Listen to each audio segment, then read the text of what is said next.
लेते हैं मोदी के मिशन यमुना की। दिल्ली विधानसभा चुनाव में जीत हासिल करने के बाद पीएम मोदी ने साफ कर दिया था कि दिल्ली में बदलाव होगा। खास तौर पर पीएम मोदी ने यमुना की सफाई पर जोर दिया था। उस घोषणा का असर हो रहा है। दिल्ली में यमुना की सफाई का काम जोर शोर से चल रहा है। इंडिया न्यूज ने सबसे पहले आपको यमुना की सफाई की खबर दिखाई थी। हम लगातार इस पर अपडेट ले रहे हैं। यमुना की सफाई का काम अब मिशन मोड पर चल रहा है। बड़ी मशीनों के यमुना में उतारा जा रहा है। बड़ी मशीनों को युद्ध स्तर पर यमुना की गंदगी को हटाने का काम चल रहा है। यमुना आरती को फिर से शुरू किया गया है। ये सब तस्वीरें हम आपको दिखाएंगे आगे कुछ मिनट। आप हमारे साथ बने रहिएगा।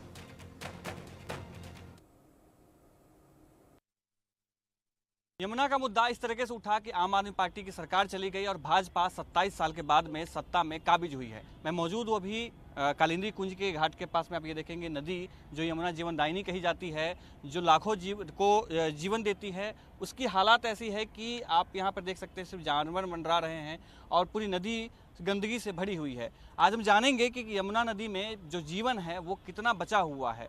मैं आपको एक आंकड़ा दिखाना चाहता हूँ जो आंकड़ा बताता है कि TDS यानी कि टोटल डिजॉल्व सॉलिड किसी नदी के पानी में कितना होना चाहिए। तो आप ये देख सकते हैं कि 50 से 250 मिलीग्राम के आसपास में TDS होना चाहिए किसी नदी में, ताकि जीवन कोई नदी में पनप पाए। लेकिन आज हम आपके सामने लाइव चेक करेंगे कि यहाँ पर इस नदी के घाट पे आखिर TDS कितना है, क्या वो मानव जीवन के लिए सही है या मानव जीवन के लिए कोई खतरा है। हमारे साथ में सचिन गुप्ता जी हैं। सचिन गुप्ता पिछले कई सालों से यमुना के ऊपर में काम कर रहे हैं।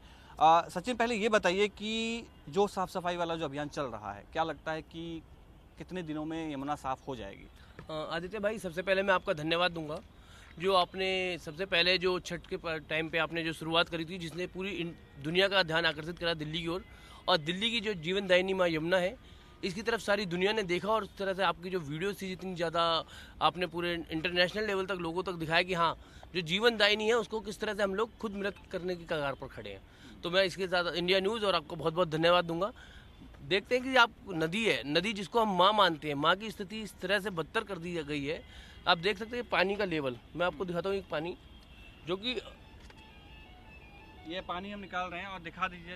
अंकुश आपको दिखाएंगे कि ये देखिए, दोबारा से लेते ताकि और क्लियर लेके कितना खराब पानी है, कितना गंदा पानी है। और स्थिति ये है कि अगर ये पानी कोई अब ये देखेंगे, ये ऑयल तरीके का ऑयल और ग्रीस जो इंडस्ट्रीज के आते हैं वो है, उसका भी मैं आपको अलग से दिखाऊंगा। लेकिन मैं पानी का पहले टेस्ट करके आपको दिखाता हूँ कि पानी कितना है। अब ये हमने लिया और एक बार TDS मीटर दिखाइए। ये हमने TDS मीटर मंगवाया हुआ है, ये 0 पे है अभी, है ना? ये अभी 0 पे है TDS। और आप देखेंगे जैसे ही हम इसमें डालेंगे तो एक अपना ये पार्ट पर मिलियंस दिखाएगा कि इसमें जो पार्ट्स कितने हैं पर मिलियन लीटर में। ये देखिए, अभी आप देखिए 681 है।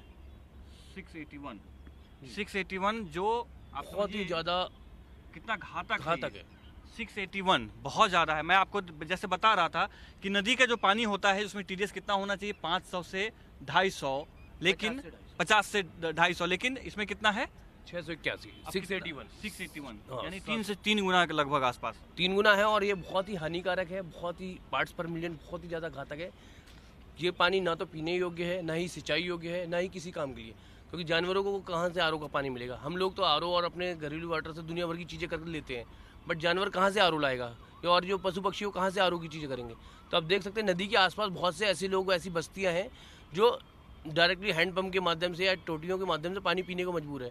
आप देखिएगा इसके साथ साथ में जो आप नदी के आसपास के जो हैंडपम्प्स हैं उसकी स्थिति देखिए। हम ये भी दिखाएंगे, ये बेहद अच्छी ज़रूरी है कि हम ये समझाएं कि नदी के किनारे जो नल होते हैं या कोई हैंडपंप होता है, क्योंकि पानी का सोर्स जो नदी के किनारे वही नदी के पानी ही जाता है, तो वो भी चेक करके दिखाएंगे कि आखिर वो कितना प्रभावित है यहाँ के पानी से और नदी से कितने लोग जो हैं वो प्रभावित है। अच्छा, मैं सचिन भाई एक बात फिर से बताइएगा कि जैसे ये पानी देखिए, ये ख़राब है इतना, मैंने इसको छुआ, मान लेते हैं कि मैंने ऐसे करके पानी याचमन किया प्लीज, क्योंकि इससे आपके स्किन के रैशेस हो सकते हैं। नदी में इस तरह से मत डालिए, क्योंकि हम लोग सफाई भी करते हैं, ग्लव्स यूज़ करते हैं, और ग्लव्स यूज़ करने के बाद भी लोगों के हाथों में इचेस हो जाती है, आंखों में जलन होने लगती है, और कई बच्चे तो ऐसे हैं जिनके लंग्स में तक इन्फेक्शन हो गया है साफ करते वक्त। क्योंकि काफ़ी हम 3-4 साल से काम कर रहे हैं नदी के ऊपर, और नदी की सफाई घाटों पर हम कंटिन्यू करते हैं, नदी के किनारे पर। जो बच्चे किनारे पे काफ़ी समय से काम कर रहे हैं तो उनको कुछ ना कुछ बीमारियाँ होंगी।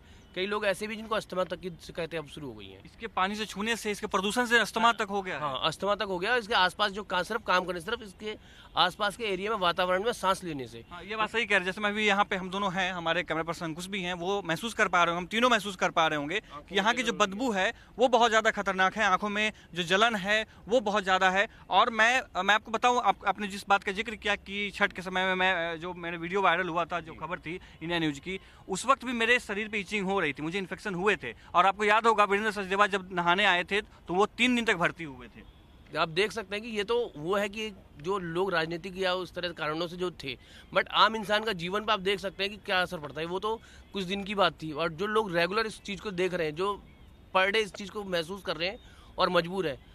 और आप देख सकते हैं जो दिल्ली इलेक्शन का जो सबसे बड़ा बेहतरीन रिजल्ट है, माँ यमुना की वजह से ही है। क्योंकि अब दिल्ली वासी चाहते हैं उनको स्वच्छ जल मिल पाए और ये पॉल्यूशन से मुक्ति मिल पाए, स्वच्छ हवा मिल पाए।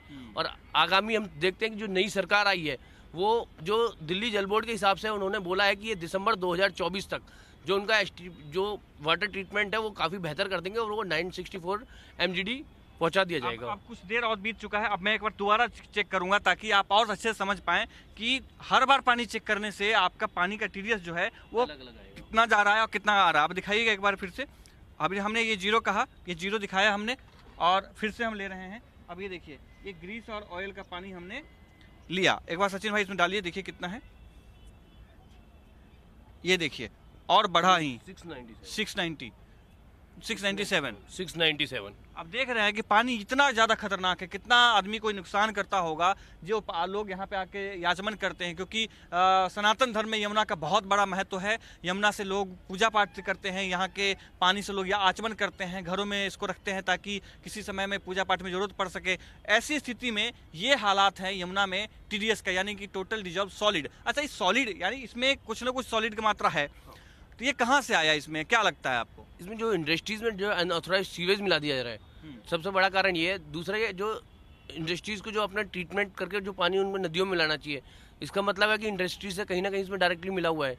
तो केमिकल और जो उनके सॉलिड्स है इंडस्ट्रीज से सबसे ज़्यादा आते हैं। सॉलिड आप इंडस्ट्री कहा, आपको मैं सचिन भाई को मैं और जो कह रहे थे आपकी ग्रीस और ऑयल वाली जो बात है, एक बार मैं ये दिखाना चाहता हूँ। अंकुश आपको दिखाएंगे नज़दीक आकर के कि ये जो आपको ऑयली सा ऊपर तैरता हुआ दिखाई दे रहा है, ये क्या है, ये समझना बेहद ज़रूरी है। और इससे कितना नुकसान हो सकता है वो बहुत ज़रूरी। मैं आपको उठा के दिखाता हूँ। ये आपको लग रहा होगा कि तेल है, कोई पूजा पाठ वाला तेल हो सकता है कुछ भी, लेकिन ये तेल नहीं है।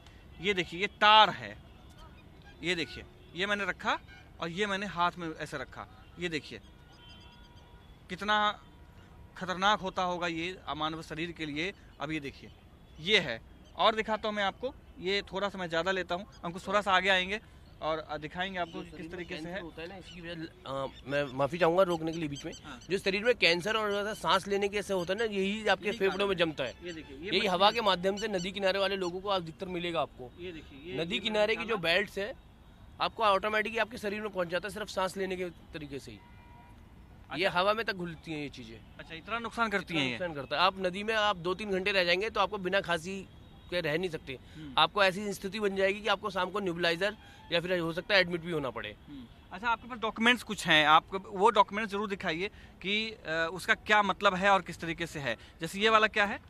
ये स्थिति है दिल्ली पॉल्यूशन कंट्रोल बोर्ड की स्थिति है कि जहाँ पे यमुना, जहाँ पे पल्ला जहाँ से यमुना एंट्री करती है उस टाइम की कंडीशन क्या होती है। और जहाँ पे हम आखिरी घाट पे बैठे हैं, कालिंदी कुंज बैराज के बाद की स्थिति क्या है, वहाँ दिल्ली में एंट्री होने से पहले और होने के बाद इसमें और इसमें जमीन आसमान का अंतर है।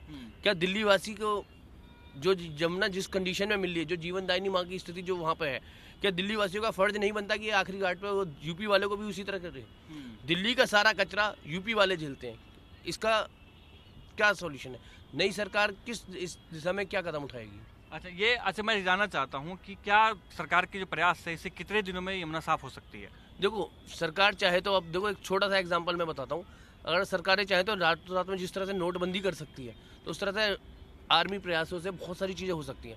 सरकार सिर्फ 2 चीज़ों पर अगर ध्यान दे, अनऑथराइज ट्रीट मिलना बंद हो जाए और सबसे बड़े जो STPs के प्लांट्स हैं उन पर अगर प्रॉपर निगरानी हो, एक कमेटी बनाई जाए जिसमें वो जो STPs काम पैसा लेने के बावजूद जो आम जनता का जो टैक्स के थ्रू इतना पैसा जाता है उसको लेने के बावजूद जो काम नहीं करी है उनको ब्लैक लिस्टेड करा जाए, उनकी जगह नए लोगों को काम दिया जाए। तो हम कुछ डॉक्यूमेंट्स पे बात करेंगे, आपके पास कुछ डॉक्यूमेंट्स हैं और अभी जो लेटेस्ट डाटा कहता है वो क्या कहता है। देखिए मैंने अभी हाथ से छुआ था, ये देखिए मेरे हाथ में क्या लग गया है, ये देखिए, ये पता नहीं क्या है, मुझे नहीं पता किस तरीके का इसका रिएक्शन आ रहा है। खैर हम इस अगली बात करते हैं। तो क्या है ये दिल्ली पॉल्यूशन कंट्रोल बोर्ड अपनी हर महीने की नदी की रिपोर्ट देता है कि जहाँ से दिल्ली में एंटर करती है पल्ला में, उस टाइम में यमुना नदी की स्थिति क्या है, इसमें कितना बीओडी, कितना सीओडी और कितना डिजॉल्व ऑक्सीजन है। जो डिजॉल्व ऑक्सीजन जो जल जीव और लोगों के लिए ज़रूरी है। इसके बाद जो अंतिम छोर, जो दिल्ली का अंतिम जो घाट है, यहाँ पे क्या स्थिति है। तो यहाँ से लेके वहाँ तक अब 8 जगह ये पानी चेक होता है, जो कि पल्ला, Wazirabad, ISBT, ITO bridge, Nizamuddin, Okhla, फिर आगरा कैनाल और ये लास्ट में यमुना जो यहाँ पे है आपका सादरा डेम के बाद असगरपुर में।